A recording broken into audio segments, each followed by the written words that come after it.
বিএনপির বর্ধিত সভায় দলীয় চেয়ারপারসন খালেদা জিয়ার বক্তব্য বড় চমক হিসেবে দেখা যায়।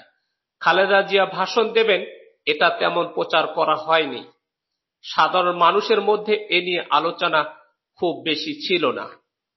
অনেকেই মনে করেছিলেন বর্ধিত সভায় দলের বিভিন্ন বিষয় নিয়ে আলোচনা হবে, নির্বাচন, দলের অভ্যন্তরীণ বিষয় ও সরকারের আলোচনা সমালোচনা করার গতানুগতিক সভা হবে। যদিও এই বর্ধিত সভার দিকে সবাই দৃষ্টি রেখেছিলেন, খালেদা জিয়ার ভাষণ বর্ধিত সভাকে যেন বিএনপির নিজস্ব কর্মসূচির গণ্ডি থেকে বের করে এক ধরনের জনগণের অনুষ্ঠানে পরিণত করল। সারা দেশের মানুষ দিনভর খালেদা জিয়ার ভাষণ নিয়ে আলোচনা করেছে। সামাজিক যোগাযোগ মাধ্যমে বিস্তর আলাপ আলোচনা হয়েছে খালেদা জিয়ার ভাষণ নিয়ে। খালেদা জিয়া ৬ বছর পর দলীয় নেতাকর্মীদের সামনে কথা বললেন, কিন্তু এমন না যে এর আগে দেশের মানুষ খালেদা জিয়ার ভাষণ শোনেনি। ১৯৮২ সালের ৭ই নভেম্বর জিয়াউর রহমানের সমাধিতে শ্রদ্ধা নিবেদন করে প্রথম রাজনৈতিক বক্তব্য দেন খালেদা জিয়া। ১৯৮৩ সালের মার্চ মাসে দলের সিনিয়র ভাইস প্রেসিডেন্ট হন। এপ্রিল মাসে দলের বর্ধিত সভায় বক্তব্য প্রদান করেন। এরপর তিনি মাঠে ময়দানে অজস্র বক্তব্য দিয়েছেন। কিন্তু খালেদা জিয়ার এবারের বক্তব্য বিশেষ গুরুত্ব বহন করছে। খালেদা জিয়া তার বক্তব্যে একবারের জন্য পুরো রাজনৈতিক জীবনের প্রতিপক্ষ শেখ হাসিনার নাম উচ্চারণ করেননি, এমনকি আওয়ামী লীগের নামও বলেনি। প্রচন্ড দমন, নির্যাতন, বাড়ি থেকে উচ্ছেদ, বিনা চিকিৎসায় মৃত্যুর মুখে ঠেলে দেওয়ার চেষ্টা ও জেলে ঢোকানোর পরও খালেদা জিয়া শেখ হাসিনার নাম মুখেই আনলেন না। ভয়ঙ্কর এক নির্যাতনের কাল অতিক্রম করার পর এ ধরনের বক্তব্য বা অত্যাচারের নাম মুখে না আনা এক কথায় বিস্ময়কর। খালেদা জিয়ার জায়গায় শেখ হাসিনা থাকলে ভাষণ কি রকম হতো বা শব্দচয়ন কোন পর্যায়ের হতো তা সহজেই অনুমান করা যায়। গত ১৫ বছরে শেখ হাসিনা অত্যন্ত অশোভন ভাষায় খালেদা জিয়াকে বারবার আক্রমণ করেছেন। শেখ হাসিনা এমনও বলেছেন, এই মরে মরে এই যায় যায়, বয়স তো ৮০-র উপরে, মৃত্যুর সময় হয়ে গেছে, এত কান্নাকাটি করে তো লাভ নেই। কোন দায়িত্বশীল রাজনীতিবিদদের ভাষা এমন হতে পারে না। শেখ হাসিনার শাসনামলে জেল, জুলুম, লাঞ্ছনা ও অবমাননার শিকার হয়েও খালেদা জিয়া বিচারের দায়ভার দেশ ও জনগণের উপর ছেড়ে দিয়েছেন, বরং তিনি জাতীয় ঐক্যের ডাক দিয়েছেন।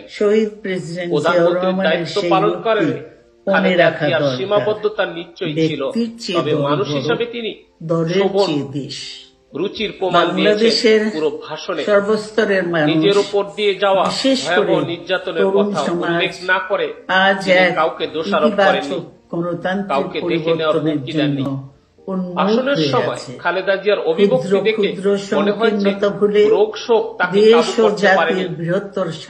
তিনি আগের মতোই ডর ও খালেদা জিয়ার অনড় অবস্থান, অনমনীয় মনোভাব, শেষ পর্যন্ত লড়াই করার তীব্র আকাঙ্ক্ষা ও জনগণের পাশে থাকার কৌশলই তাকে অন্যদের থেকে এগিয়ে দিয়েছে। খালেদা জিয়ার কারিশমার কারণে বিএনপি ১৯৯১ সালের নির্বাচনে জয়লাভ করেছিল। এরপর ২০০১ সালের নির্বাচনে জোট গঠন করে জয়লাভ করে সরকার গঠন করে। ২০০৮ সালের নির্বাচনে খালেদা জিয়ার দল আমাদের সকলকে বিএনপি হেরে যায়। এরপর দলের উপর বিপর্যয় নেমে আসে। আসুন, দমন নিপীড়নের শিকার হয় দলটি। খালেদা জিয়াকে জেলে যেতে হয় অরফানেজ ট্রাস্ট মামলায়, যে কারণে তিনি ২০১৮ সালের নির্বাচনে অংশ নিতে পারেননি।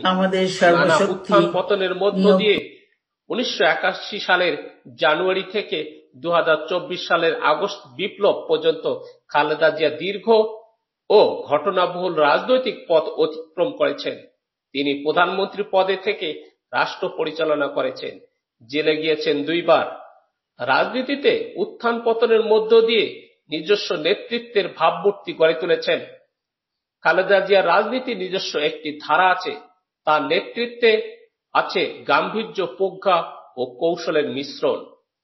৩৬ বছর বয়সের স্বামীকে হারিয়ে 2 কিশোর সন্তানকে নিয়ে রাজনীতির মাঠে নেমেছিলেন খালেদা জিয়া।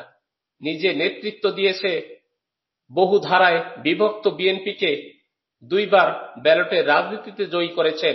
একাধিকবার দেশ ছেড়ে চলে যাওয়ার জন্য চাপ এসেছিল, কিন্তু দেশের বাইরে যেতে রাজি হননি তিনি। রাজনীতিবিদদের জীবনে 2 ধরনের পাটই থাকে, সফলতা ও ব্যর্থতা, আলোচনা ও সমালোচনা থাকে। খালেদা জিয়াকে নিয়েও আছে, তবে খালেদা জিয়াকে কোনোভাবেই সমালোচনার কাঠামোর মধ্যে আটকে রেখে দেওয়া যায় না। ক্ষমতা রাজনীতিতে এদেশের মানুষ খালেদা জিয়াকে দুহাতে আগলে রেখেছে। রাজনীতি থেকে খালেদা জিয়ার অর্জন বিশাল, কেড়ে নিয়েছে অনেক কিছুই, কিন্তু তার গাম্ভীর্য কেড়ে নিতে পারেনি। বিতর্কিত জিয়া অরফানেজ ট্রাস্ট মামলায় আত্মপক্ষ সমর্থন করে খালেদা জিয়া আদালতে দেওয়া বক্তব্যে বলেছিলেন, বারবারই প্রমাণ হয়েছে যে বাংলাদেশ ও এদেশের জনগণের ভাগ্যের সঙ্গে আমার নিজের ও আমার পরিবারের ভাগ্য এক সূত্রে গাঁথা হয়ে গেছে। খালেদা জিয়া তার রাজনৈতিক জীবনে দেশকে শক্ত হাতে আঁকড়ে ধরেছিলেন। বাংলাদেশের বিষয়ে তাকে কখনোই টলানো যায়নি। খালেদা জিয়া রাজনৈতিক চরিত্র ও নেতৃত্বের বিশ্লেষণ আমাদের রাজনীতির গুণাগুণের পাঠোদ্ধারে শ্রদ্ধ করবে।